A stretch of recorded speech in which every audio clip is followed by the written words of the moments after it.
रामायण की कहानी कौन बताएगा तुम में से? किसको आती है? रामायण देखी है क्या?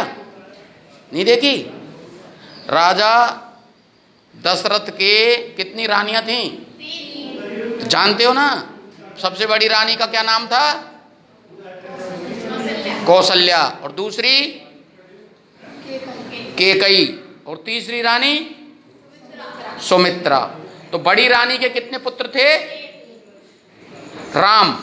राम तो कौशल्या के पुत्र थे, और भरत और शत्रुघ्न केकई के थे। और जो सुमित्रा थी उसके क्या नाम था? लक्ष्मण। तो आपको पता है रामचंद्र जी वन में क्यों गए? सुनिए आपने रामायण में क्यों गए थे? आपने सुना होगा, रावण जब सीता का अपहरण करके ले गया तो वन में ही तो गए थे रामचंद्र जी। तो वन में से ही तो लेके गए थे सीता को। तो रामचंद्र जी वन में क्यों गए, ये आपको पता है क्या? पता है? नहीं पता है। राजा जो दशरथ थे उन्होंने रामचंद्र जी का राज्याभिषेक करना चाहा था। तो राज्याभिषेक से पहले जो उनकी दूसरी रानी थी, कौन सी? केकई, उसने देवताओं का जो संग्राम हुआ था, देवासुर संग्राम, उसमें 2 वर मांगे थे राजा से। तो जो उसकी दासी थी कुबड़ी, उस कुबड़ी दासी ने उसको बहका दिया। कैसे बहकाया? कि राजा राम बन जाएंगे, तुम दासी रह जाओगी। तो राजा पे आपके 2 वर हैं, उनको मांग लो। उसमें एक तो राजा राम को वनवास और भरत को राज्य। सुन रहे हो कि नहीं? समझ में आ रहा है? भरत को राज्य मिलेगा और रामचंद्र जी को वनवास 14 वर्ष का। तो रामचंद्र जी के साथ साथ वन में कौन कौन गए?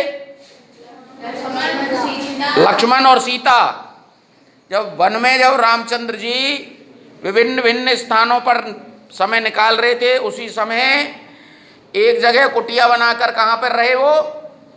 कौन सी जगह थी वो? जहां पर राजा राम जी ने कुटिया बनाई थी जंगल में, पंचवटी थी वो। कौन सी जगह? पंचवटी पर वहां उन्होंने कुटिया बनाई थी। तो वहां मारीच नाम का जो मृग बन के आया, वो रावण के सिखाने से आया था। सोने का मृग बन गया कि नहीं वो? फिर उसमें साधु का रूप धारण करके रावण सीता का अपहरण करने की नियत से पर्णकुटी पर आ गया। तो सीता ने जब उस मृग को देखा तो रामचंद्र जी से और लक्ष्मण से उस मृग को लाने के लिए कहा। तो रामचंद्र जी उस मृग का पीछा किया। इसी दरमियान लक्ष्मण जी के लिए एक आवाज आई, हाय लक्ष्मण, हाय लक्ष्मण। वो जैसे ही मृग में तीर लगा तो हाय लक्ष्मण पुकारे। तो उन्होंने सोचा, सीता ने और लक्ष्मण ने, कि राम शायद किसी आपत्ति में आ गए। तो लक्ष्मण भी वहां से चले गए। लक्ष्मण जी के जाने के बाद रावण एक साधु का रूप धारण करके आया और भोजन मांगने के झूठे आश्वासन से और उस सीता का वो अपहरण करके वायु मार्ग से अपने विमान में बिठा करके ले गया। जानते हो ना सब इस बात को? हाँ भर रहे हो आप लोग ने, तो बताई किसी ने नहीं।